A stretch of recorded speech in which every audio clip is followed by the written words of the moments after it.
नमस्कार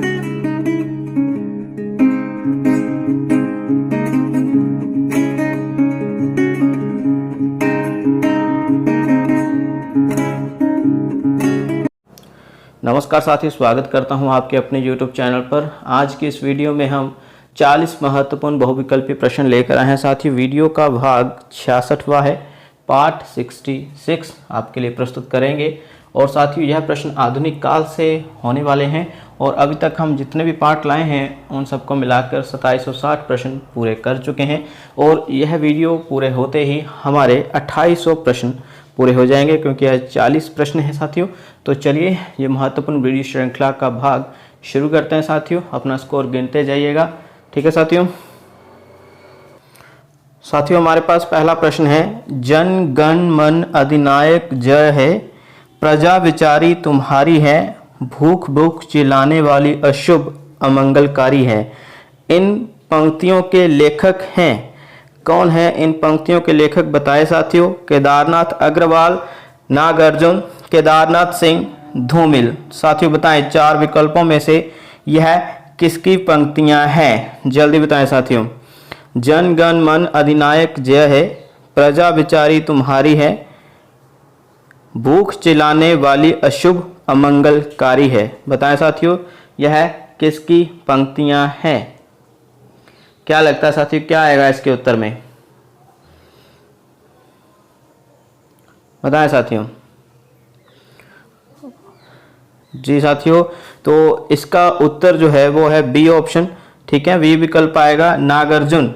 नागार्जुन की यह रचना है, ठीक है।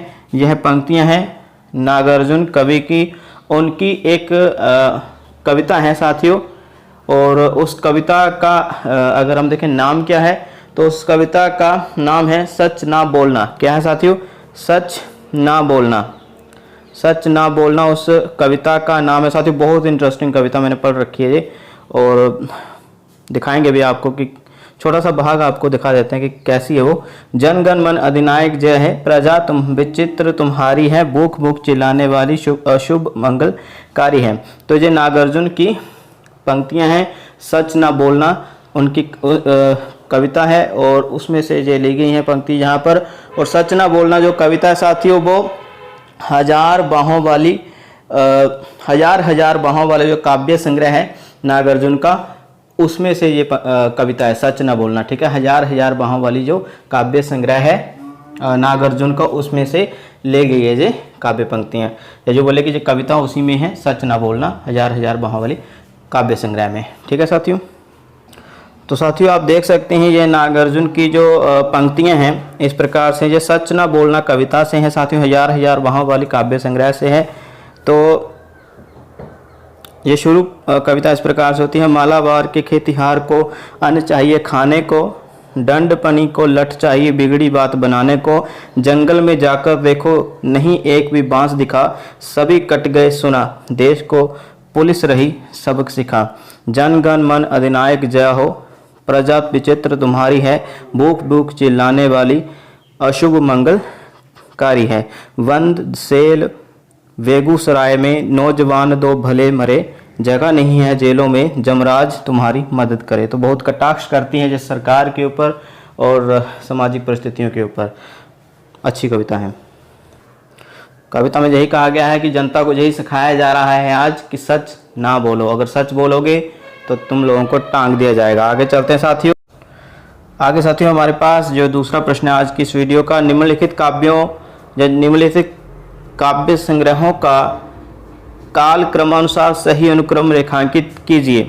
तो जून 2009 में यह प्रश्न आ चुका है साथियों। तो बताएं कौन सा विकल्प आपको यहाँ पर सही लग रहा है साथियों। बताएं साथियों, क्या होगा सही उत्तर आपके अनुसार। बताएं साथियों, क्या होगा सही क्रम, ए बी सी डी। बताएं साथियों। भग्नदूत ये अज्ञेय की है, मंजीर गिरजा कुमार माथुर की है, चांद का मुंह टेढ़ा यह है साथियों मुक्तिबोध, और साखी जो है वो केदारनाथ सिंह का काव्य है। बताएं साथियों, क्या लगता है सही अनुक्रम क्या आएगा। मैंने जो ट्रिक बताई हुई है आपको कि यदि आपको इनका प्रकाशन वर्ष ना पता हो तो कम से कम आपको याद होना चाहिए रचनाकार, जो रचनाकार हैं उनका जन्म वर्ष आपको पता होना चाहिए, यानी जो कवि हैं कम से कम उनका जन्म काल तो आपको ज्ञात हो। बताएं साथियों क्या आएगा, भग्नदूत आएगा पहले, या दूसरा विकल्प मंजीर आएगा, या चांद का मुंह टेढ़ा, या साखी। बताएं साथियों क्या लगता है आपको। तो ऑप्शन ए वाले बिल्कुल सही है साथियों, जहां पर भग्नदूत, ठीक है, भग्नदूत सबसे पहले, फिर उसके बाद आपको तो पता ही है अज्ञेय का पहला काव्य यही है, 1933 ईस्वी में आया था। मंजीर, मंजीर के बारे में साथियों बता देते हैं, ये गिरजा कुमार माथुर का है, ठीक है, और गिरजा कुमार माथुर उसके बाद ही आए हैं, अज्ञेय के बाद ही जन्मे हैं। फिर चांद का मुंह टेढ़ा, एक मिल जाए पहले हमें कि हाँ यही है तो फिर पूरा का पूरा सही हो जाता है। चांद का मुंह टेढ़ा है तीसरे पर आएगा, और साखी चतुर्थ अंक पर। आगे चलते हैं साथियों अगले प्रश्न पर। अगला प्रश्न बहुत इंपॉर्टेंट है साथियों, जून 2009 में यह प्रश्न आ चुका है। निम्नलिखित काव्य आंदोलनों का सही कालानुक्रम रेखांकित कीजिए। ये काव्य आंदोलन साथियों बहुत सारे हुए हैं, जैसे कहानी आंदोलन हुए हैं वैसे काव्य आंदोलन भी हुए हैं हिंदी में, ठीक है, चाहे वो चार सप्तक हो, अभी द्विवेदी युग को भी हम एक काव्य आंदोलन ही कहेंगे, चाहे भारतेंदु हो चाहे कोई भी। तो साथियों बताएं, आपको सही अनुक्रम बताना है, सही कालानुक्रम बताना है। जो बोले कि पहले कौन सा आया, फिर उसके बाद कौन सा आया, फिर उसके बाद, फिर उसके बाद। तो बताएं साथियों। देखिए साथियों, जुजुत्सुवाद आपने सुना है क्या? जुजुत्सुवाद, जुजुत्सुवाद कईयों के लिए नया होगा ठीक है। और कविता को सुना होगा, कविता को वीट कविता भी कहा जाता है, ठीक है, वीट कविता, समकालीन कविता, ठीक है, और भी कई नामों से इसको जाना जाता है। अकविता भी कहा जाता है, एक और नाम है कविता का, सठोत्री कविता के नाम से भी जाना जाता है, ठीक है। नई कविता के बारे में सुना होगा, नकेनवाद के बारे में सुना होगा। बताएं साथियों कौन सा सही क्रम है, ए बी सी डी, पहले कौन सा आया, फिर उसके बाद कौन सा आया, फिर उसके बाद, फिर उसके बाद, फिर उसके बाद। बताएं साथियों क्या लगता है।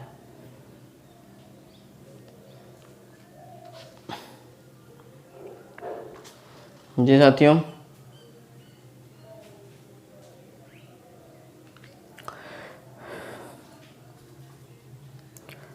कौन सा विकल्प आपको सही लग रहा है? टाइम जरूर ले सकते हैं क्योंकि ये प्रश्न कईयों के लिए विकल्प नए होंगे।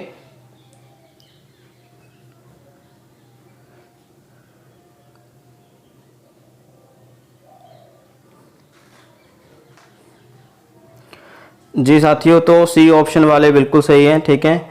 नकेनवाद पहले आएगा, ओके, उसके बाद नई कविता, फिर उसके बाद अकविता, फिर उसके बाद जुजुत्सुवाद, ओके, यह क्रम बिल्कुल सही है, ओके जी।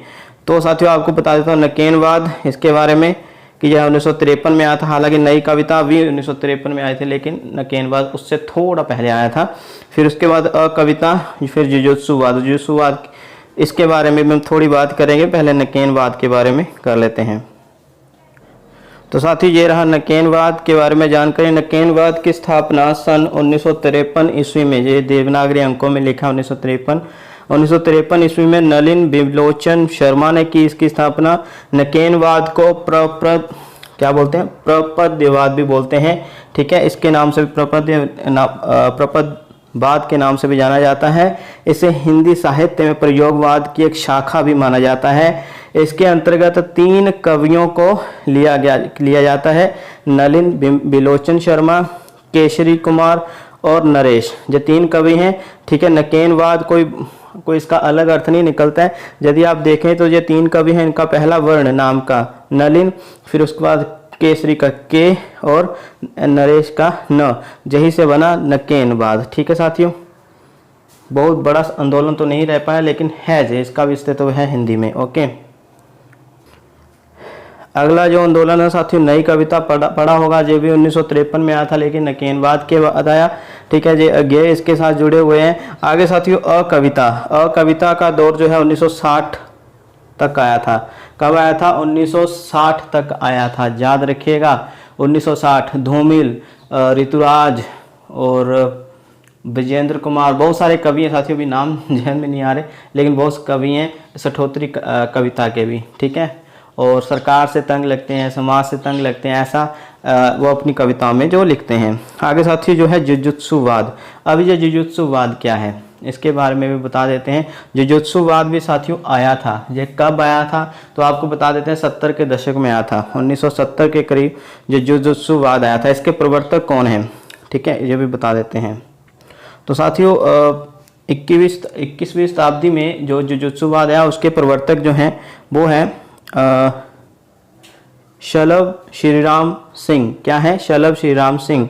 और जो भी कहा है नागार्जुन ने इनको बहुत माना है, और ये आप स्क्रीनशॉट ले सकते हैं। ये शलभ श्रीराम सिंह के बारे में ही लिखा गया है, ठीक है। आप स्क्रीनशॉट ले लें ताकि हमारा समय ज़्यादा ना लगे जहाँ पर, क्योंकि मैं नहीं पढ़ने वाला हूँ इसको, आप खाली समय में इसको पढ़ते रहिएगा। स्क्रीनशॉट ले लीजिए। थोड़ा बड़ा कर लेता हूँ ताकि इनकी रचनाओं के बारे में भी आप देख लें थोड़ा। जुजुत्सुवाद कईयों ने नया सुना होगा इसके बारे में, ठीक है। ये भी हिंदी साहित्य में आया है, शलभ श्रीराम सिंह, ठीक है। 1970 के दशक में जुजुत्सुवाद आया था। और शलभ जो कवि हैं साथियों राम सिंह, जुजुत्सुवाद उन्हीं ने लाया था। उनकी रचनाओं के बारे में मैंने अभी बताया, पढ़ी नहीं मैंने, आप स्क्रीनशॉट ले सकते हैं। मैंने बताया था, अभी लिया या नहीं आपने, देखते हैं साथियों। शलभ श्रीराम सिंह, इनको प्रेम और प्रकृति का नहीं बगावत का कवि कहा गया है। जुजुत्सुवाद के जनक हैं वो है शलभ श्रीराम सिंह, और प्रेम और प्रकृति का कवि नहीं बगावत का कवि है, ऐसा नागार्जुन ने कहा है श्रीराम सिंह के लिए। ये भी आप याद रखिएगा साथियों, ये भी इंपॉर्टेंट जानकारी दे रहा हूँ आपको, ठीक है साथियों। एक और बात मैं बता देता हूँ, जुजुत्सु आपने वो पढ़ा है साथियों, अंधा युग। अंधा युग जिसमें 18वें दिन का जिक्र है महाभारत के युद्ध का। 18वां दिन जो होता है, आखिरी दिन, 18 दिन चलता है ना वो युद्ध साथियों। तो उसमें जो दुर्योधन का भाई है जुजुत्सु, वो लड़ता किनकी ओर से, वो पांडवों की ओर से लड़ता है, ठीक है। वो पांडवों की ओर से लड़ता है क्योंकि वो सच्चाई का साथ देता है, ठीक है। तो इसी कारण इस कवि को बगावत का कवि कहा जाता है। जुजुत्सु ने भी अपने भाइयों के साथ, दुर्योधन भाई के साथ क्या किया था, बगावत करी थी ना, तो इसलिए इनको भी बगावत का कवि। और वैसे भी इस आंदोलन का नाम भी जुजुत्सुवाद ही है, ठीक है। जहाँ पर प्रेम और प्रकृति की रचनाएं नहीं रची गई, बल्कि समाज में जो स्वीकार्य बुराइयां हैं, बुराइयों को भी स्वीकार्य है, मतलब बुराइयों को भी स्वीकार किया गया है कुछ लोगों के द्वारा, ठीक है। तो उसके प्रति बगावत है। तो ज़्यादा समय ना लेते हुए अभी वीडियो श्रृंखला तेजी से शुरू करते हैं। आगे साथियों हमारे पास चौथा प्रश्न है, ध्यान से करें। जो चौथा प्रश्न है, एक तरफ रचनाएं हैं तो दूसरी तरफ रचनाकार हैं। पहला विकल्प बात बोलेगी काव्य संग्रह, दूसरा है समरागई का नैवेद्य दान, तीसरा है यमुना के प्रति, चौथा है अकाल में सारस। सामने विकल्प हैं जो केदारनाथ अग्रवाल, शिवमंगल सिंह सुमन, अज्ञेय, शमशेर बहादुर सिंह और केदारनाथ सिंह। बताएं साथियों क्या सही आएगा, कौन सा कोट ABCD में से। जी साथियों, ओके, जल्दी से सॉल्व करते हैं इस प्रश्न को साथियों। बी ऑप्शन वाले बिल्कुल सही आएंगे, ठीक है। बी ऑप्शन वाले बात बोलेगी, ये शमशेर बहादुर सिंह की है तो ए आ जाएगा, ए का 4 आ जाएगा, ठीक है। ठीक है साथियों, ये ए लिख देते हैं, 4 लिख दिया हमने। बात बोलेगी यानी ए का 4, तो शमशेर बहादुर सिंह के आगे ए लिख देते हैं। आगे है समरागई का नैवेद्य दान, जब किसकी है साथियों, तो जैसे कि हमने बी विकल्प चुना हुआ है, ठीक है। तो यह अज्ञेय की है, बी आ जाएगा इसके सामने, ठीक है। उसके बाद साथियों देखिए जमुना के प्रति, ये केदारनाथ अग्रवाल की है साथियों, ठीक है। और अंतिम है अकाल में सारस, तो सभी जानते हैं ये केदारनाथ सिंह का रचना काल है, माफ़ करिए रचनाएं हैं, ठीक है। अकाल में सारस ये केदारनाथ सिंह जी की रचना है, तो डी आ जाएगा। तो ये कोट बिल्कुल सही। आगे चलते हैं साथियों अगले प्रश्न पर। अभी साथियों हम 5वें प्रश्न पर हैं। निम्नलिखित काव्य कृतियों तथा कृतिकारों को सुमेलित कीजिए। यह भी कूट का प्रश्न है। ए, ईश्वर की अध्यक्षता में किसकी रचना है। अबूतर कबूतर यह किसकी है। आत्महत्या के विरुद्ध यह किसकी है। और जल सागर किसकी है, जल्दी बताएं। सामने जो विकल्प हैं रचनाकार हैं रघुवीर सहाय, नागार्जुन, लीलाधर जगुड़ी उदय प्रकाश या श्रीकांत वर्मा? बताएं साथियों, क्या लगता है कौन सा सही आएगा? जी साथियों,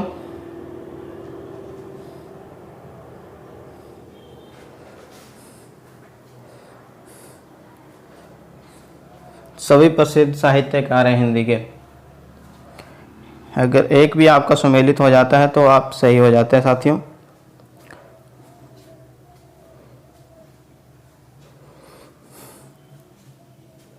जी साथियों, ए विकल्प वाले बिल्कुल सही है। 3 4 1 5, ठीक है। ईश्वर की अध्यक्षता में जे लीलाधर जगुड़ी की है। ये हिंदी साहित्य अकादमी पुरस्कार से अलंकृत रचनाकार है। आगे अबूतर कबूतर, ये उदय प्रकाश की है, बहुत सही साथियों, ठीक है। और ये रचनाकार भी हिंदी साहित्य अकादमी पुरस्कार से अलंकृत है। आगे आत्महत्या के विरुद्ध, ठीक है, आत्महत्या के विरुद्ध, ये रघुवीर सहाय की है साथियों, वेरी गुड। तो यह रचनाकार भी हिंदी साहित्य अकादमी पुरस्कार से अलंकृत है। और जल सागर, ये श्रीकांत वर्मा की रचना है, बिल्कुल साथियों, यह रचनाकार भी हिंदी साहित्य अकादमी पुरस्कार से अलंकृत हैं। सबसे सरल उपाय नेट क्रैक करने का मैं बताता हूँ, वो है हिंदी साहित्य अकादमी पुरस्कार जितने भी हुए हैं उनके जन्म काल, उनकी रचनाएं, ठीक है, सब पढ़ डालिए। मैं कहता हूँ कि मजाल है कि आपका वो टेस्ट क्लियर ना हो, सब टेस्ट क्लियर होंगे साथियों। हिंदी साहित्य अकादमी पुरस्कार माखनलाल चतुर्वेदी से अभी 2020 में जिसको भी मिला है, ठीक है, 2020 तक जितने भी हिंदी साहित्य अकादमी पुरस्कार हुए हैं उन सभी को पढ़ लीजिए आसानी से। 20 का मेरे ख्याल से अभी तक मिला नहीं है किसी को, या मिल गया है? चलो कोई बात नहीं, आगे चलते साथियों। 23वां प्रश्न है,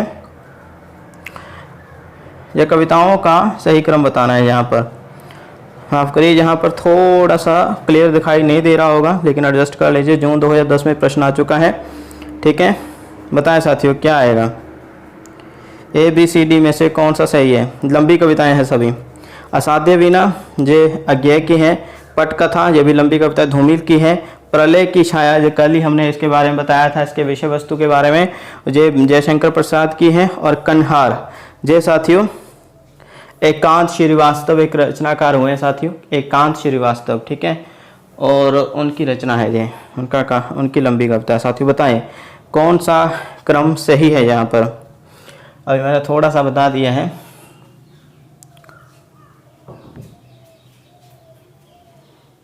जी देखिए, 1890 में हुआ है जयशंकर प्रसाद का जन्म, तो बिल्कुल साथियों प्रलय की छाया पहले आएगा, ठीक है। थोड़ा अनुमान ऐसे भी लगा लिया करें। सी ऑप्शन वाले बहुत सही साथियों, सी विकल्प बहुत सही, ठीक है जी।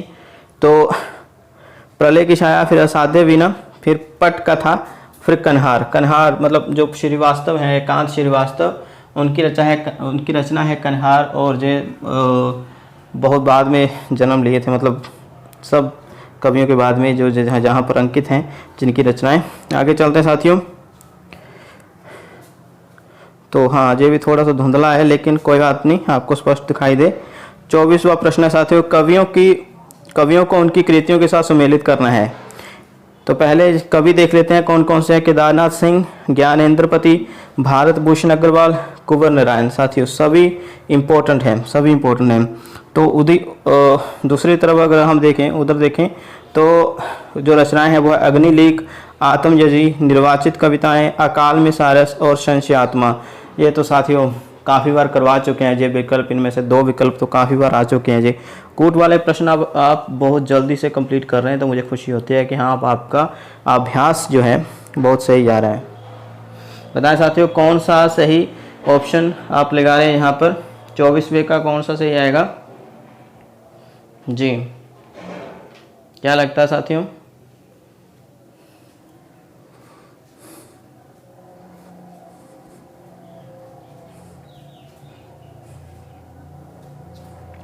जी केदारनाथ सिंह का तो साथियों अभी पढ़ा, बिल्कुल सही केदारनाथ सिंह। अगर आपने वीडियो ध्यान से देखा है तो आपको अभी पता चल जाएगा ना कूट पूरा क्या होगा, क्योंकि हमारा अगर एक भी जहाँ पर ठीक हो जाता है, एक ठीक हो भी तो रहा है। देखिए केदारनाथ सिंह, अकाल में सारस, अभी हमने हल किया। देखिए एक कूट वाले बहुत सही साथियों, अकाल में सारस, केदारनाथ सिंह, अकाल में सारस। आगे साथियों देखिए ज्ञानेंद्रपति, ठीक है, ज्ञानेंद्रपति, संशय आत्मा, ओके, संशय आत्मा। और ये बहुत प्रसिद्ध है ज्ञानेंद्रपति का ये काव्य संग्रह है। ठीक है, आगे साथियों देखिए भारत भूषण अग्रवाल। भारत भूषण अग्रवाल ये कल भी बताया था, अग्निलीक जयराम काव्य लिखा है इन्होंने। ठीक है, आगे कुंवर नारायण ये कल बताया हमने पिछले कल ही, और कुंवर नारायण आत्मजजी यानी एक कूट। यदि आपको दो रचनाएं भी जहाँ पर मिल जाती है आपका कूट जो है बिल्कुल सही हो जाता है, जबकि आपको केदारनाथ सिंह अभी करवाया था। ठीक है, तो ध्यान से देखें वीडियो, बहुत सही जा रहे हैं आज। माफ़ करिए थोड़ा सा धुंधला दिखाई दे रहा होगा ये वाला PDF, जहाँ पर पेज थोड़ा सा धुंधला है।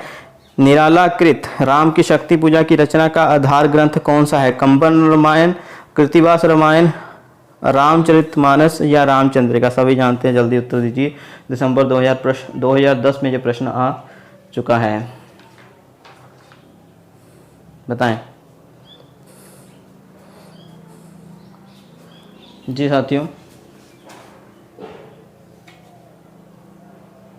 बहुत सही साथियों, बी ऑप्शन वाले, शाबाश, कृतिवास रामायण। आगे चलते हैं साथियों हमारे बी 26वें प्रश्न पर, जहाँ पर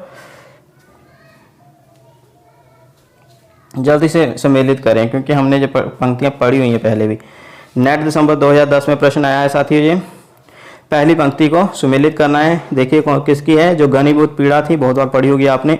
अगली पंक्ति देखिए, हर प्यारे को सेज पास नम्र मुख हंसी खिली। तीसरी पंक्ति, हम नहीं कहते कि हमको छोड़कर स्रोत स्वनी बह जाए, बहुत प्रसिद्ध पंक्ति है। आगे, जी हजूर मैं गीत बेचता हूँ। ये गीत बेचने वाली बात आपने काफ़ी बार सुनी कि एक कवि के मुंह से, मतलब यदि आपने हिंदी साहित्य को बारीकी से पढ़ा है तो अब आपको पता होगा कि क्या है। जी साथियों बताएं, अगर आपका पहला ही सही हो जाता है तो पूरा कूट सही हो जाता है। बहुत सही साथियों, बहुत सही। डी विकल्प जो बता रहे हैं बहुत सही साथियों, बहुत सही डी विकल्प वाले। ठीक है, जो घनीभूत पीड़ा थी। ठीक है, ये साथियों सभी को पता है, ये प्रसाद की पंक्ति है। फिर उसके बाद आती है, हर प्यारे को सेज पास नम्र मुख हंसी खिली, यह निराला की पंक्ति है। आगे साथियों, हम नहीं कहते कि हमको छोड़कर स्रोत स्वनी बह जाए, वो एक थी ना, वो नदी के द्वीप है ना, नदी के द्वीप कविता, वो अज्ञेय की है। जी हाँ हजूर मैं गीत बेचता हूँ, ये भवानी प्रसाद मिश्र की कविता है, गीत फारोश। ठीक है, काव्य संग्रह है वैसे, और ये कविता भी काफ़ी प्रसिद्ध है उसमें से ही। आगे चलते साथियों, डी विकल्प वाले बहुत सही। यह देखिए, ये प्रश्न थोड़ा सा गहराई वाला है, लेकिन मुझे लगता है कि आप लोग करने में सक्षम हो जाएंगे। नेट जून 2011 में ये प्रश्न आ चुका है, जल्दी से बताएं क्या होगा साथियों सही उत्तर। जहां पर जी हाँ बताएं साथियों, इंद्रधनुष रौंदे हुए, ये अज्ञेय की है। वाश आगे ये देख लीजिए, वाशरवा के बहाने, साथियों ये कुंवर नारायण की है। नए इलाके में साथियों यह रचना अरुण कमल की है। और हमारे पास जो अंतिम जैसे ये सीढ़ियों पर धूप में, ये साथियों रघुवीर सहाय की पंक्तियां हैं, माफ़ करिए ये कविता रघुवीर सहाय की है। ठीक है, नए इलाके में जो है कविता वो अरुण कमल की। साथियों तो बताएं कौन सा कूट आपको सही लग रहा है, यहाँ पर क्या लगता है? ऐसे ही प्रश्न आने वहाँ आपको पेपर में, नेट में।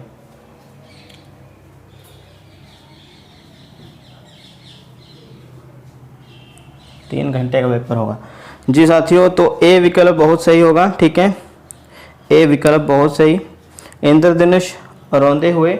वैसे भी अगर आप देखें इन सब में अज्ञेय का जन्म ही सबसे पहले हुआ है। ठीक है, तो साबित होता है कि यह पुस्तक उन्होंने सबसे पहले ही लिखी होगी। ठीक है, अज्ञेय की रचना है। ठीक है जी वाली, और 1911 ईस्वी में उनका जन्म हुआ, तो अनुमानित हम कर सकते हैं। वह सीढ़ियों पर धूप में ये 1929 में रघुवीर सहाय का जन्म हुआ है। नए इलाके में ये अरुण कमल का 1954 में हुआ है। बस वाशरवा के बहाने ये रचना जो है साथियों ये है हमारे कुंवर नारायण की, उनका जन्म 1927 में हुआ। हालांकि ये आगे पीछे हो गया देख लीजिए, लेकिन फिर भी मैं बता देता हूँ इंद्रधनुष रौंदे हुए ये कब प्रकाशित हुई, तो ये 1957 में। ठीक है, 1957 में प्रकाशित हुई साथियों। ये अगली पंक्ति देखिए, अगली जो रचना है सीढ़ियों पर धूप में, यह साथियों प्रकाशित हुई 1960 में, ठीक है, 1960 में नए इलाके में, तो यह 1996 में।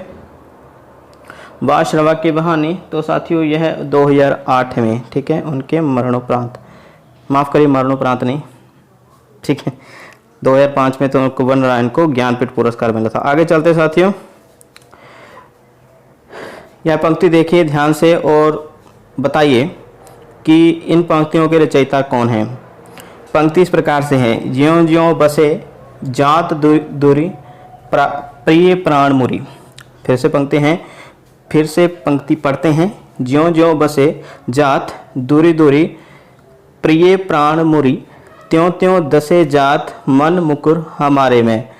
तो भ्रमर गीत प्रसंग से संबंधित उपर्युक्त पंक्तियों के कवि कौन है? भ्रमर गीत पढ़ा होगा आपने, सूरदास ने भी लिखा है, नंददास ने भी लिखा है, सत्यनारायण कविरत्न ने भी लिखा है और जगन्नाथ दास रत्नाकर ने भी लिखा है। तो कौन है साथियों? ए बी सी डी में से क्या लगता है इसका सही उत्तर कौन सा होगा? जल्दी बताएं साथियों। जहां पर उत्प्रेक्षा अलंकार प्रयोग हुआ है, गोपियां कह रही हैं उद्धव से कि जैसे जैसे हमारे हृदय में श्री कृष्ण जी बस रहे हैं, वैसे वैसे वे हमसे दूर जा रहे हैं। यह कहने का तात्पर्य है कि जैसे जैसे वो दूर चले गए, वैसे ही हमारे हृदय में श्री कृष्ण जी और ज़्यादा गूढ़ अवस्था में बस गए हैं। जी हाँ, तो क्या साथियों?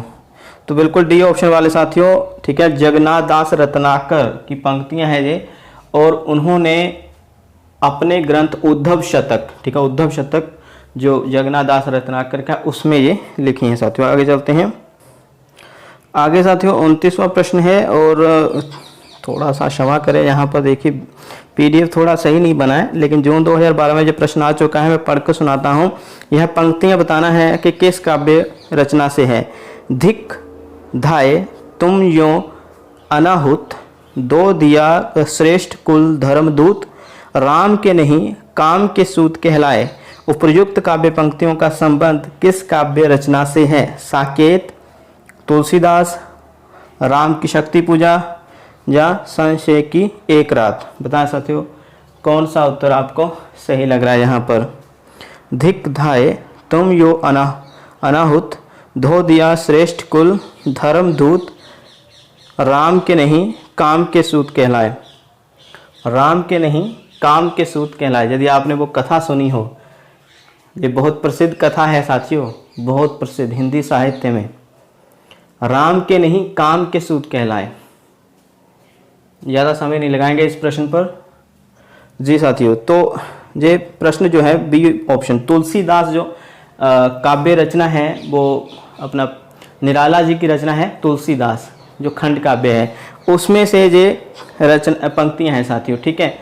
और इन पंक्तियों में जो रत्नावली हैं तुलसीदास की पत्नी, ठीक है, उन्होंने अपने पति तुलसीदास को यह बात लगाकर कही थी कि धिक्कार है कि तुम बिन बुलाए ही, अनाहुत होता है बिन बुलाना, ठीक है, बिन बुलाए चला जाना, तो धिक्कार है तुम बिन बुलाए ही मेरे पास आ गए। सबको पता है रत्नावली जो है वो अपने मायके गई होती हैं और पीछे तुलसीदास भी उनके चले जाते हैं। तब ये तुलसीदास को पंक्तियां कही थी रत्नावली ने कि धिक्कार है तुम बिन बुलाए अनिमंत्रित ही मेरे पास आ गए। दो दिया श्रेष्ठ कुल धर्मदूत, तुमने तो अपना श्रेष्ठ जो श्रेष्ठ कुल में तुम पैदा हुए वो कुल ही तुमने धो दिया है। राम के नहीं तुम तो काम के सूत कहलाए। अभी आप समझ सकते हैं क्या कहना चाह रही थी वो, ठीक है। आगे चलते साथियों, प्रश्न थोड़ा सा देख लीजिए इसे। कविता दो शब्दों के बीच की निर्भरता में रहती है, काव्य भाषा के संबंध में उपर्युक्त मत किसका है? कविता दो शब्दों के बीच की निर्भरता में रहती है, जून 2012 में प्रश्न पूछा जा चुका है। विकल्प है इसके नामवर सिंह, रामस्वरूप चतुर्वेदी, सी है शमशेर बहादुर सिंह और डी है अज्ञेय। क्या लगता है साथियों कौन सा विकल्प यहाँ पर सही होगा? कविता दो शब्दों के बीच की निर्भरता में रहती है। थोड़ा सा धुंधला आपको दिखाई दे रहा होगा, लेकिन थोड़ा सा समायोजित हो जाइए, एडजस्टमेंट करिए। जी साथियों, ओके, ये पढ़ा होगा आपने यदि अभ्यास आपने करे हुए हैं प्रश्न, ठीक है। डी ऑप्शन वाले बहुत सही साथियों। अज्ञेय की पंक्ति है, ये काव्य भाषा के संबंध में उन्होंने कहा कि कविता दो शब्दों के बीच की निर्भरता में रहती है। आगे साथियों, आगे ये है प्रश्न आया है, रचनाकाल की दृष्टि से निम्नलिखित कृतियों का सही अनुक्रम बताना है। जून 2012 में यह प्रश्न आ चुका है साथियों। जी साथियों, बताएं इसका उत्तर क्या आएगा। कुक्कुरमता, सबको पता है कि यह निराला की पंक्ति है। अगर बी ऑप्शन में देखें दीप शिखा, सबको पता है कि ये महादेव वर्मा की है। कामयानी ये प्रसाद की है और यह पल्लव पंत की है। तो बताएं साथियों क्या सही आएगा क्रम, ठीक है। थोड़ा बहुत अनुमान तो आप लगा ही सकते हैं। कल एक प्रश्न आया था, उसमें कह रहे थे कि नहीं सांदेह गीत जो है अंत में आएगा, दीप शिखा पहले आएगा। मैंने वो सुना प्रश्न, देखा भी बाद में कि हाँ चलो जो भी था, लेकिन साथियों दीप शिखा 1942 में आया था, चलो बता ही देते हैं, और सांदेह गीत 1936 में आया था, ठीक है। क्या आएगा कूट, जहाँ पर थोड़ा सा बता ही दिया मैंने। सही उत्तर बताएं साथियों, 31वां साथियों डी आएगा, ठीक है। डी ऑप्शन जिन्होंने चुना है, पहले पल्लव, फिर कामयानी, फिर दीप शिखा, फिर कुक्कुरमता, ठीक है। पल्लव का जो समय काल है साथियों वह आप जान लीजिए। पल्लव जो है 1926 ईस्वी में लिखा गया था पंत के द्वारा, प्रकाशित भी तभी हुआ 1926 में, ठीक है। कामयानी सभी को पता है 1936, दीप शिखा 1942 और उसी वर्ष बाद में कुक्कुरमता भी प्रकाशित हुआ। लेकिन माना यह जाता है कुक्कुरमता किसी रचना में, मेरे ख्याल से मुझे पत्रिका का नाम याद नहीं आ रहा है, लेकिन उसमें 1941 में छपा था, लेकिन कोई बात नहीं, 1942 में पुख्ता तौर पर जानकारी मिलती है। आगे साथियों अगला प्रश्न भी थोड़ा इसी तरह का है। रचना काल की दृष्टि से निम्नलिखित कृतियों का सही अनुक्रम बताना है। सतरंगे पंखों वाली, जुग की गंगा, फूल नहीं रंग बोलते हैं, मिट्टी की बारात। सतरंगे पंखों वाली ये प्रश्न के शुरू में ही बताया था मैंने, ये नागार्जुन की है। जुग की गंगा यह केदारनाथ अग्रवाल की है। फूल नहीं रंग बोलते हैं सभी जानते हैं, यह भी केदारनाथ अग्रवाल की है। और मिट्टी की बारात यह साथियों शिव मंगल सिंह सुमन की है। मिट्टी की बारात पर उनको साहित्य अकादमी पुरस्कार से भी अलंकृत किया जा चुका है। तो बताएं साथियों क्या सही क्रम होगा ए बी सी डी में से, क्या लगता है। जी साथियों, तो साथियों बता देते हैं बी विकल्प आएगा जहाँ पर, ठीक है। जुग की गंगा, फिर उसके बाद सतरंगे पंखों वाली और फूल नहीं रंग बोलते हैं, फिर मिट्टी की बारात। जुग की गंगा का प्रकाशन जो है वो साथियों 1947 में है, ठीक है, 1947 में आई है। सतरंगी पंखों वाली 1959 में आई। फूल नहीं रंग बोलते हैं 1965 में। मिट्टी की बारात ये 1974 में तो उनको मिला था, जहाँ पर मिट्टी पे बारात पर श्री मंगल सिंह सुमन को 1974 में मिला था हिंदी साहित्य अकादमी पुरस्कार। तो 73 और 74 में ही होगा साथियों इसका प्रकाशन वर्ष, ठीक है। 1974 में इनको साहित्य अकादमी पुरस्कार मिला था मिट्टी की बारात पर श्री मंगल सिंह सुमन को। आगे साथियों चलते हैं, अगली काव्य पंक्तियां आसान है। नेट दिसंबर 2012 में प्रश्न आ चुका है। बहुत प्रसिद्ध काव्य पंक्तियां, दुख ही जीवन की कथा रही, कहूँ क्या आज जो नहीं कही। और प्रयुक्त पंक्तियां किस कविता से उद्धृत हैं। सरोज स्मृति, राम की शक्ति पूजा, तुलसीदास, कुक्कुरमता। और बताएं साथियों, बहुत सही,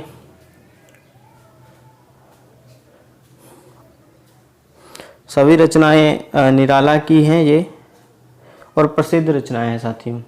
अभी देखिए तुलसीदास से अभी पीछे ही प्रश्न है, ठीक है। कुक्कुरमता का भी बार बार नाम आता है। राम की शक्ति पूजा का भी बिल्कुल साथियों ए ऑप्शन, सरोज स्मृति, जो निराला ने अपनी पुत्री के लिए लिखी थी। उनकी पुत्री की मृत्यु हो गई थी, फिर उसके वियोग में लिखा था निराला जी ने यह काव्य। आगे चलते हैं, लंबी कविता है सरोज स्मृति। आगे चलते साथियों, नेट दिसंबर 2012 में ये प्रश्न आ चुका है। रचना काल के आधार पर निम्नलिखित कृतियों का सही अनुक्रम, ये तो आना चाहिए भाई, ये तो आना चाहिए। साकेत, कामयानी, साकेत या अंधा जुग। साथियों बताएं कौन सा आएगा जहाँ पर पहला, बताएं। ए बी सी डी, क्या लगता है? साकेत सभी जानते हैं, मैथिली शरण गुप्त, कामयानी सभी जानते हैं, प्रसाद, साकेत, तीसरे में भी साकेत पहला है, फिर चौथे में अंधा युग है। अंधा युग जो है वो सभी जानते हैं कि अंधा युग धर्मवीर भारती का गीति नाट्य है। क्या लगता है साथियों?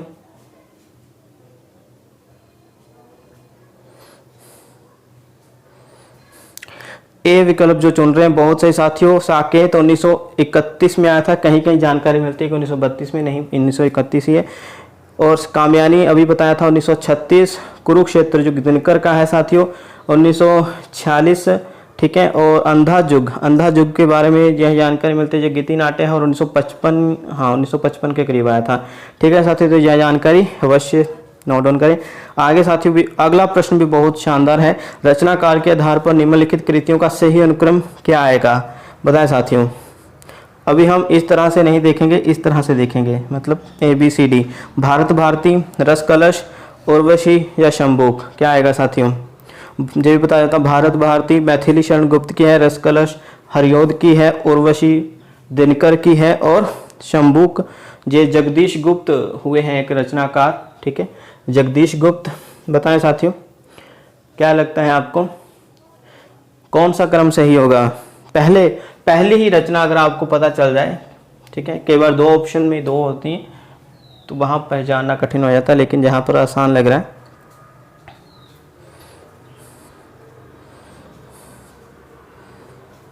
जी साथियों।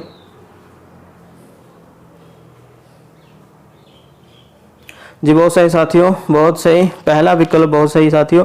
भारत भारती मैथिली शरण गुप्त, उनका जन्म भी 1886 में हुआ था मैथिली शरण गुप्त का, बिल्कुल। भारत भारती आया था साथियों 1912 में, ठीक है। रस कलश जो हरियोध का है 1940 में आया था, माफ करिए 1960 लिख रहा था मैं 1940, ठीक है। फिर उर्वशी साथियों आया था 1900 मेरे ख्याल से ये 1961, ठीक है, 1961 के करीब आया था साथियों। और जो शंभूक है जो माना जाता है जगदीश गुप्त का खंड काव्य है 1977 में आया था, ठीक है साथियों। तो यह क्रम आएगा। आगे चलते हैं, सुमेलित करना साथियों। ये प्रश्न तो बहुत आसान बोलूंगा, पहले वाले प्रश्नों से भी सुमेलित करें। बालकृष्ण शर्मा नवीन, राम नरेश त्रिपाठी, माखनलाल चतुर्वेदी, सोहनलाल द्विवेदी। दूसरी तरफ जो रचनाएं हैं हिमतरंगिनी, प्रवासी के गीत, हम विश्वाई जन्म के, पथिक और वैरवी। बहुत सही साथियों, पूरे कूट दे रखिए, देख लीजिए अभी।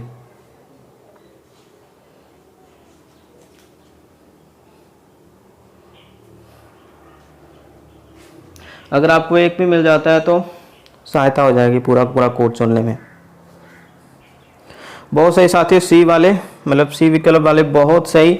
तीसरा आएगा साथियों बालकृष्ण शर्मा नवीन, ये पता ही सबको कि ए का 3 यानी हम विश्वाई जन्म के, ये काव्य ग्रंथ इनका है। आगे राम नरेश त्रिपाठी सभी जानते हैं, पथिक लिखा है इन्होंने, बी का 4 आ जाएगा, ठीक है, बी लिख देते हैं इसके सामने। माखनलाल चतुर्वेदी सी का 1 यानी हिमतरंगिनी, ठीक है। आगे साथियों सोहनलाल द्विवेदी की है भैरवी, ठीक है, तो डी आ जाएगा। जे कूट जिन्होंने बताया बहुत सही साथियों। आगे चलते हैं अगले प्रश्न पर। अगला प्रश्न भी कूट वाला है। अभी देखिए काव्य ग्रंथों में जो रचनाकार नहीं मतलब काव्य ग्रंथ में जो पात्र हैं, ठीक है, एक तरफ उनको दिया गया है पात्र है यहाँ पर, दूसरी तरफ साथियों काव्य हैं, ठीक है। कौन सा पात्र किस काव्य से है यह बताना है, तो सुमेलित कर सकते हैं आप, जल्दी बताएं। प्रियबंध किस काव्य का पात्र है, कमला किस पात्र का है, माफ करिए, कमला किस काव्य का पात्र है, ओशिनरी यह किस काव्य की पात्र है, और नेचिकता बताएं साथियों। बहुत प्रसिद्ध है, काफ़ी बार पूछा जा चुका है ये प्रश्न साथियों। सामने कविताएं हैं, प्रलय की छाया, उर्वशी, आत्मजरी, असाध्य वीणा और अंधा युग। यह दिसंबर 2012 में प्रश्न आ चुका है साथियों।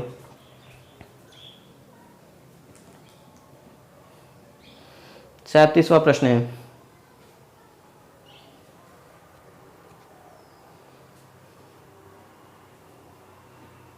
जी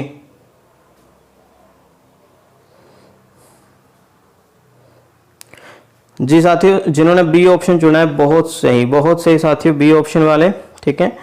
प्रियबंध वो असाध्य वीणा का पात्र है। कमला, कमला साथियों सभी को पता है, कमलावती ये प्रलय की शायद जो प्रसाद की लंबी कविता है, ठीक है, उसकी पात्र है। जो कल ही आया था प्रश्न, ओशनरी, ठीक है। तो ओशनरी साथियों ये उर्वशी की पात्रा है। और नैचिकता साथियों आत्मयजी इसकी पात्रा है, जो कुंवर नारायण की रचना है, जो खंड काव्य, ठीक है। ये क्रम आएगा साथियों, वी ऑप्शन वाले बहुत से। आगे चलते हैं। राम की शक्ति पूजा की योगिक क्रिया का स्रोत क्या है? राम की शक्ति पूजा की योगिक प्रक्रिया, वेदांत, योग वशिष्ठ, नव वेदांत या हठ योग? बताएं साथियों। 38वां प्रश्न है ये।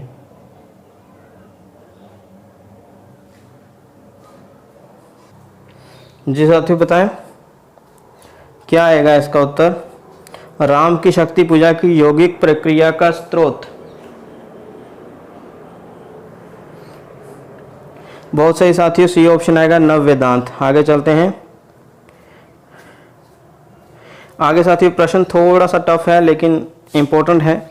जो काव्य छंद है साथियों, देखिए किस कवि ने कौन सा काव्य छंद का प्रयोग किया? सोनेट या जिसे सोनेट भी बोला जाता है, यह किसने किया? इसका मिलान करना है साथियों रचनाकारों के साथ। दूसरा हाइकू बहुत प्रसिद्ध है। स्वया, कवित। बताएं साथियों, सामने जो रचनाकार है वो है अज्ञेय, त्रिलोचन, गया प्रसाद शुक्ल स्नेही, अयोध्या सिंह उपाध्याय हरिओद, मंगलेश डबराल। बताएं साथियों क्या लगता है आपको?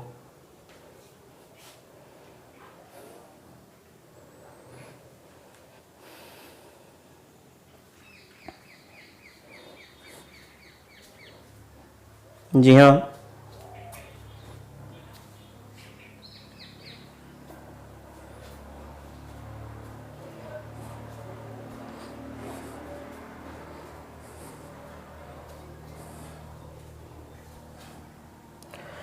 जी साथियों, तो जो विकल्प है वो आएगा हमारे पास डी विकल्प वाले बहुत सही साथियों, डी आएगा सही, सोनेट। साथियों ये है त्रिलोचन ने दिया, हाइकू ये अज्ञेय ने प्रयोग किया, स्वया ये ज़्यादातर प्रयोग किया है अपनी कविताओं में, गया प्रसाद शुक्ल स्नेही नहीं, और कवित यह अयोध्या सिंह उपाध्याय हरिओद ने प्रयोग किया है। आगे चलते हैं। अगली जो काव्य पंक्ति है इसको पढ़ते हैं। जून 2013 में प्रश्न आ चुका है। काव्य पंक्ति है ढलमल ढलमल चंचल अंतल ढलगल जलघल तारा। फिर से पढ़ते हैं ढलमल ढलमल चंचल अंतल झलघल झलघल तारा। पंक्ति में मुख्यतः वर्णन है, किसका वर्णन है? नदी की धारा का, नीले आकाश का, चांदनी रात का या साड़ी के आंचल का? बताएं।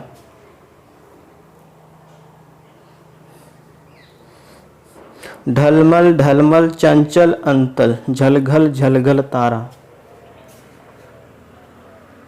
बताएं साथियों किसका वर्णन है मुख्यतः?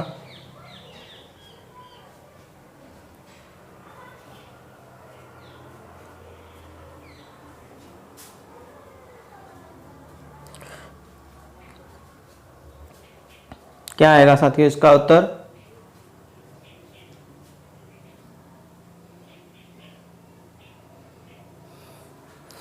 तो ए ऑप्शन आएगा साथियों, नदी की धारा का वर्णन है यहाँ पर, ठीक है।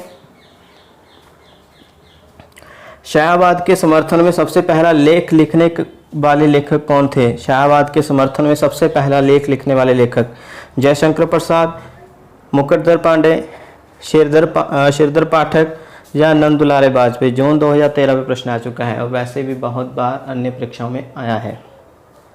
बताएं।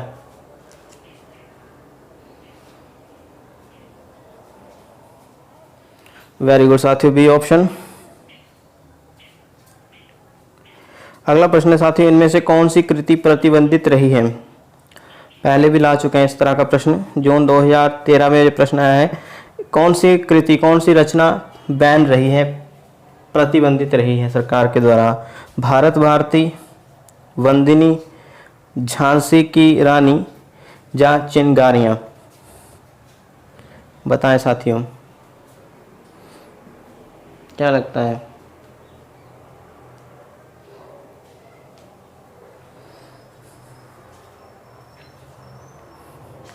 जी साथियों, डी, ये कहानी संग्रह है जो 12 कहानी थी इसमें, ये पांडे बेचन शर्मा ओगरे जी का, ये प्रतिबंधित रहा है। आगे चलते हैं। अगला प्रश्न साथियों ध्यान से देखिए, ये काव्य पंक्तियां हैं, नेट जून 2013 में आ चुकी हैं।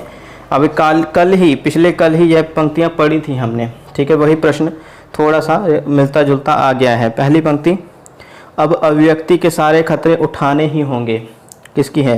हंस पड़ा गगन वह शून्य लोक। सी, स्थिर समर्पण है हमारा। डी, आप अपने से उगा मैं, आप अपने से उगा मैं। तो बताएं साथियों, यह किसकी पंक्ति है और किस काव्य से हैं? सामने काव्य हैं कामयानी, अंधेरे में, कुक्कुरमता, नदी के द्वीप और असाध्य वीणा। जी क्या आएगा साथियों?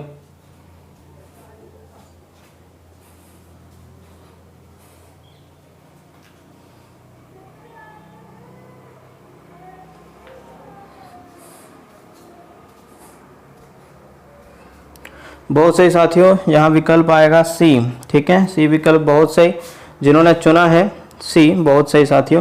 कैसे आएगा सी साथियों? देखिए, जो अब अभिव्यक्ति के सारे खतरे उठाने ही होंगे, तो साथियों यह है अंधेरे में, यानी मुक्ति बोध की रचना है। पता होना चाहिए आपको, कल ही बताया था ये मुक्ति बोध की और अंधेरे में उन्हीं की लंबी कविता है। आगे साथियों, हंस पड़ा गगन वह शून्य लोक, ये किस में है पंक्ति? ये कामयानी के एक सर्ग में है। आगे साथियों, स्थिर समर्पण है हमारा, यह जो पंक्ति है यह नदी के द्वीप में से है, ठीक है। आप अपने से उगा में, जो कुक्कुरमता, ठीक है, उसमें से है। तो ये कूट जो बताया है 2 1 4 3, बहुत सही साथियों। आगे चलते हैं। सितंबर 2013 में प्रश्न आ चुका है, संपत्ति शास्त्र की भूमिका लेख किस पत्रिका में छपा था? हिंदी प्रदीप, सरस्वती, ब्राह्मण या बिहार बंधु? बताएं साथियों, क्या लगता है? संपत्ति शास्त्र की भूमिका, यह लेख किस पत्रिका में छपा था?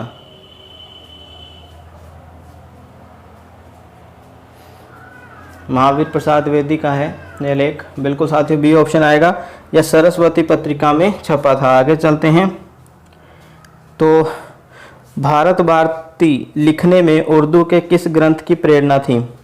यह प्रश्न बहुत इंपॉर्टेंट है, सितंबर 2013 में आ चुका है। भारत भारती लिखने में उर्दू के किस ग्रंथ की प्रेरणा थी? गुले नगमा, दीवान ए मीर, दीवान ए गालिब या मुसद्दसे हाली? बताएं साथियों, उर्दू के किस ग्रंथ से प्रेरणा ली थी मैथिली शरण गुप्त ने भारत भारती काव्य संग्रह को लिखने के लिए? जी साथियों, क्या लगता है,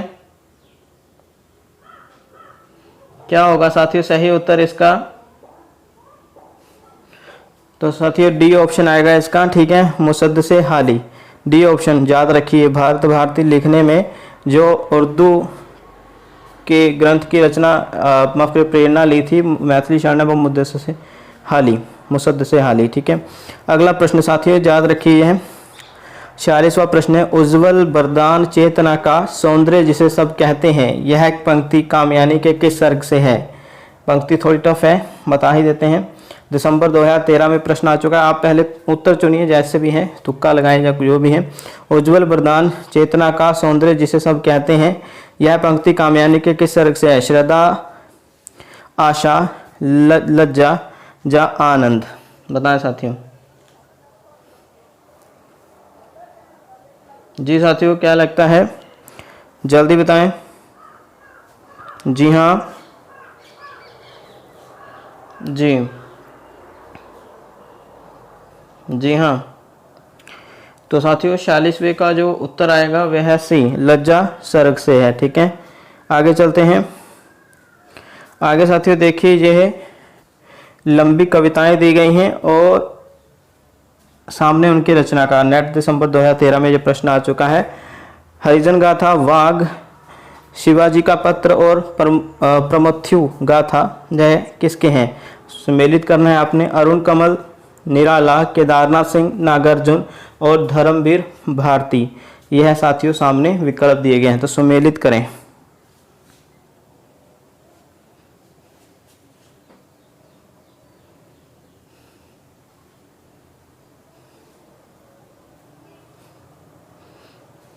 बहुत सही, ए विकल्प वाले, बहुत सही साथियों, ए विकल्प वाले। हरिजन गाथा व नागार्जुन की है साथियों। आगे साथियों भाग जे केदारनाथ सिंह की है। शिवाजी का पत्र जे निराला का है और प्रमुख्य गाथा यह धर्मवीर भारती की लंबी कविता है। आगे चलते साथियों अगले प्रश्न पर। नेट दिसंबर 2013 में यह प्रश्न आ चुका है। प्रश्न है, यह अभिनव मानव प्रजा सृष्टि द्वैता में लगी निरंतर ही वर्णों की करती रहे वृष्टि। यह काव्य पंक्तियां किस कवि की हैं? जयशंकर प्रसाद, सुमित्रानंदन पंत, महादेव वर्मा या रामधारी सिंह दिनकर? क्या लगता है साथियों?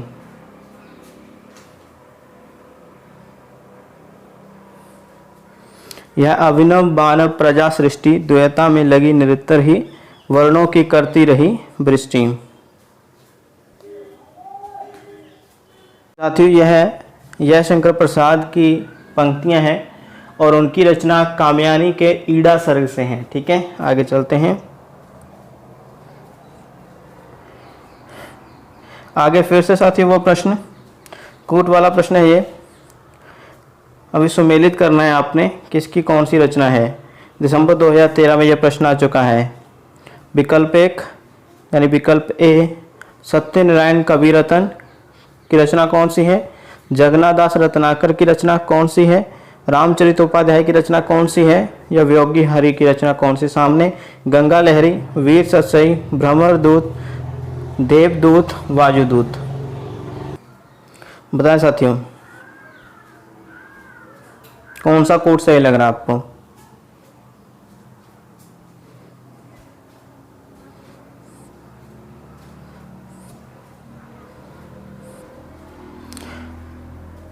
बहुत सही साथियों, बी विकल्प वाले, शाबाश, बी वाले शाबाश। ठीक है, तो देखिए ध्यान से देखिए जरा इस प्रश्न को। सत्यनारायण कविरत्न इसकी भ्रमरदूत है, जगन्नाथ रत्नाकर गंगा लहरी। ठीक है, रामचरितोपाध्याय इन्होंने साथियों देवदूत लिखी। ठीक है, और वियोगी हरि इन्होंने वीर सतसई लिखी है। ठीक है, तो ये कूट जिन्होंने दिया 3 1 4 2, वेरी गुड। आगे चलते हैं। अगला प्रश्न भी साथियों देखिए ध्यान से, बहुत आसान कहूँगा ये वाला प्रश्न में। जी साथियों बताएं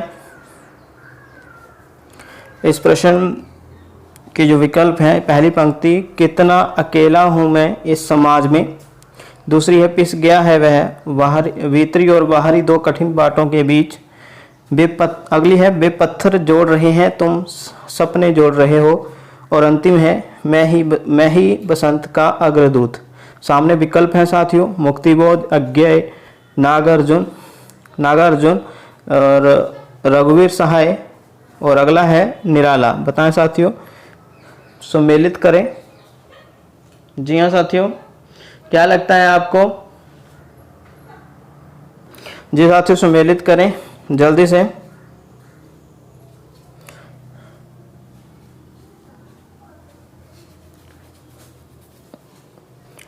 जी तो साथियों जो कोड जो बता रहे हैं ए, ठीक है, ए विकल्प कोड के अनुसार बहुत सही। कितना अकेला हूँ मैं इस समाज में, यह साथियों रघुवीर सहाय की पंक्ति है। आगे देखिए बी, पिस गया वह भीतरी और बाहरी दो कठिन पाठों के बीच, तो साथियों यह मुक्तिबोध की पंक्ति है। आगे वे पत्थर जोड़ रहे हैं तुम सपने जोड़ रहे हो, तो साथियों ये नागार्जुन की है, सामने आ जाएगा।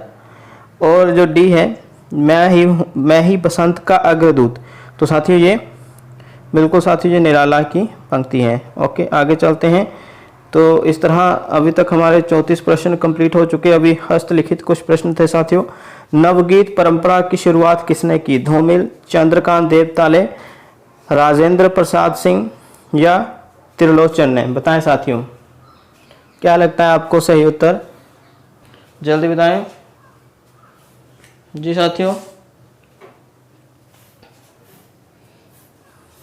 क्या लगता है साथियों, कौन सा सही उत्तर आएगा आपके अनुसार?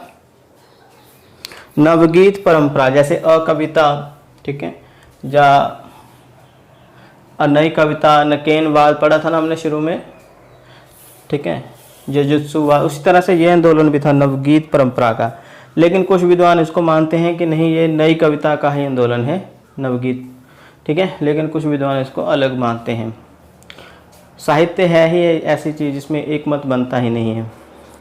जी साथियों, नवगीत परंपरा की शुरुआत सी विकल्प जो बता रहे हैं राजेंद्र प्रसाद सिंह ने करी थी, ठीक है। कब करी? 1958 में करी थी, ठीक है, 1958 ईस्वी में, ठीक है साथियों, ये जरूर आप नोट डाउन कर लीजिए। 1958 ईस्वी में नवगीत परंपरा की शुरुआत की थी राजेंद्र प्रसाद सिंह ने। और किस कविता से मानी जाती है? तो साथी वो भी बता देता हूँ, गीतांगनी। क्या है? गीतांगनी एक कविता है, उससे मानी जाती है गीतांगनी, ठीक है, गीतांगनी से शुरुआत मानी जाती है नवगीत परंपरा से, ठीक है, नवगीत परंपरा की। अगले प्रश्न पर चलते हैं साथियों। 40 प्रश्न हमने कंप्लीट करने हैं, 35 हो गए। कौन सा कवि या कौन कवि अनल कवि के नाम से प्रसिद्ध है? अनल कवि के नाम से भी प्रसिद्ध है जो कवि, उसका नाम बताना है। माखनलाल चतुर्वेदी, रामधारी सिंह दिनकर, भगवती चरण वर्मा या डी बालकृष्ण शर्मा नवीन? कौन सा कवि साथियों आपको लग रहा है? कौन सा कवि अनल कवि के नाम से जो प्रसिद्ध है साथियों, उसका नाम बताएं जल्दी जी।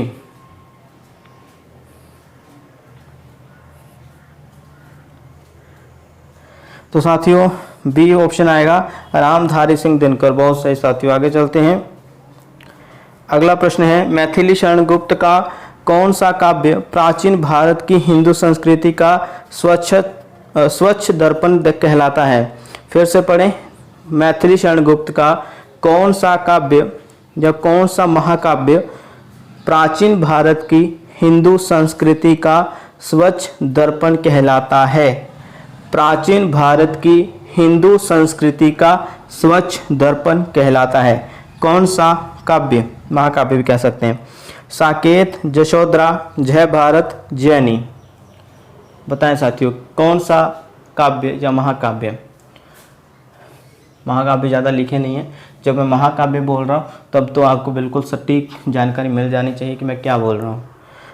वह महाकाव्य का नाम बताना है जो प्राचीन भारत की हिंदू संस्कृति का स्वच्छ दर्पण कहलाता है। बिल्कुल साथियों, ये ऑप्शन आएगा जय भारत, ठीक है। जय भारत में प्राचीन भारत की हिंदू संस्कृति का स्वच्छ दर्पण कहलाता है, मतलब जे झांकी दिखाई गई है, जे एक महाकाव्य है, ठीक है, 1952 में जो आया था, ठीक है। साकेत में राम कथा है, यशोधरा में महात्मा बुद्ध की कथा है, कैसे उन्होंने घर का पलायन, मतलब घर से चले गए थे। आगे जो जैनी है, जो चौथा काव्य साथी, ये कार्ल मार्क्स की जो लड़की है जैनी, कार्ल मार्क्स की लड़की जैनी के ऊपर लिखा गया है। ओके, आगे चलते हैं 54वें प्रश्न पर। उर्दू में जकी उपनाम से, ठीक है, ऐसे लिखा है ये, अगर आपको दिखाई नहीं दे रहा है, ठीक है। उर्दू में जकी उपनाम से कविताएं कौन लिखता था? भारतेंदु, प्रताप नारायण मिश्र, जगन्नाथ दास रत्नाकर या सत्यनारायण कविरत्न? बताएं साथियों, उर्दू में जकी उपनाम से कविताएं कौन लिखता था? उर्दू में जकी उपनाम से कविताएं कौन लिखता था? जी साथियों, जी साथियों, क्या लगता है? बहुत सही, बहुत सही साथियों, ऑप्शन हमारा जगन्नाथ दास रत्नाकर। वेरी गुड, आगे चलते हैं। अंतिम प्रश्न आज के इस वीडियो का, द्विवेदी युग में स्वच्छंदतावादी धारा का कवि कौन सा नहीं है? अभी देखें, द्विवेदी युग में भी कुछ स्वच्छंदतावादी कवि रहे हैं। अगर हम छायावाद की बात करें तो उसमें भी हैं, छायावाद के बाद भी आते हैं, लेकिन द्विवेदी युग में भी कुछ चुनिंदा कवि थे, ठीक है। कौन सा कवि जहाँ पर स्वच्छंदतावादी धारा का कवि नहीं है द्विवेदी युग में, उसका नाम चिन्हित करना है आपने।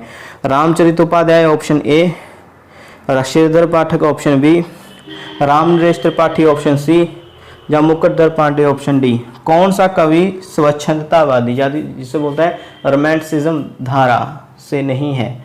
ठीक है, तो बताएं साथियों कौन सा विकल्प। यहाँ द्विवेदी युग की बात हो रही है। जो बहुत से साथियों पहला ही विकल्प आएगा रामचरितोपाध्याय। ठीक है, रामचरितोपाध्याय जो द्विवेदी मंडल के, द्विवेदी युग के कवि हैं और जो द्विवेदी मंडल था, ठीक है, महावीर प्रसाद द्विवेदी जी के समर्थक थे। और द्विवेदी युग में कुछ ऐसे कवि भी रहे हैं जो द्विवेदी यानी महावीर प्रसाद द्विवेदी के ही समर्थक नहीं थे, उनको बाहरी मंडल भी कहा जाता है। ठीक है, कुछ कवियों के नाम बताए हैं, वीडियो बनाया हुआ आपको मिल जाएगा हमारे चैनल पर। ठीक है, तो ये कवि श्रीधर पाठक, राम नरेश त्रिपाठी और मुकुटधर पांडे ये साथी जो कवि हैं वो बता देते हैं कि स्वच्छंदतावादी धारा के कवियों सिर्फ 3 ही कवि मिलते हैं। अगर कोई और कवि है तो हमें कमेंट सेक्शन में जरूर बताइएगा। तो साथियों ये जानकारी आपको दी हमने। बहुत सारे क्वेश्चन कहीं डीपली जाना पड़ता है और कहीं हम सिर्फ बता ही देते हैं कि हाँ ये वाला प्रश्न यहीं से था। तो साथियों हमारे 40 प्रश्न यहाँ समाप्त होते हैं।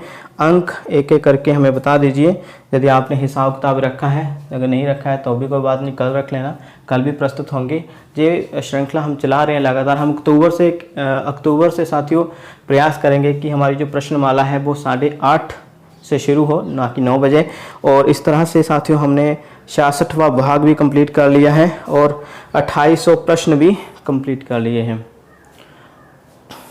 40 में से यदि आपके आज 30-35 प्रश्न, या 30 और 35 के बीच में भी सही हुए हैं तो आप बहुत सही जा रहे हैं। पढ़ाई करते रहिए, नेट का एग्ज़ाम भी आ रहा है, हो सकता है मास्टर कैडर भी आए आने वाले समय में। जिस तरह से अभी रिस्पॉन्स मिल रहे हैं यूनियन की तरफ से, खुश दिखाई दे रही है, तो हम तो खुश तभी होंगे जब हमारे साथियों के लिए पोस्टें आएंगी। तो बहुत सही साथियों, स्कोर आपका हर बार जो प्रयत्न करते रहते हैं, जैसे रीना जी हैं, एक कबीर जी, और भी बहुत सारे नाम है, कोमल जी हैं, एक कपिल शोखल नाम से है आईडी, वो बहुत सारे कमेंट आते हैं साथियों। प्रदीप, मनप्रीत, बहुत सारे नाम हैं, जैसे रोहित जी हमें बता रहे हैं जो रोज़ाना हमसे जुड़ते हैं, और नए व्यक्ति भी जुड़ रहे हैं, बहुत खुशी की बात है। इसी तरह से रोज़ हमारे साथ जुड़िए। अर्शदीप, वो कहेंगे नाम नहीं लिया, अर्शदीप भी हैं, ठीक है, नाम बहुत लंबा है उनका। ठीक है, चलो कोई बात नहीं साथियों, आगे मिलते रहेंगे। और बीच में कमेंट आते हैं कि सर और भी ज़्यादा प्रश्न लाएं और डीपली, मतलब अभी जितने डीप हो सकते हैं साथियों हम लाते हैं। कोशिश करें आप भी कि आप अपनी ओर से भी मेहनत करते रहें, क्योंकि अभी कॉन्टेक्ट पढ़ना, मतलब जो कंटेंट है वो भी पढ़ते रहें साथ में, और अधिक से अधिक MCQs की तैयारी तो करनी। कल मिलते हैं साथियों, धन्यवाद जुड़ने के लिए, सुरक्षित रहें, शुभ रात्रि।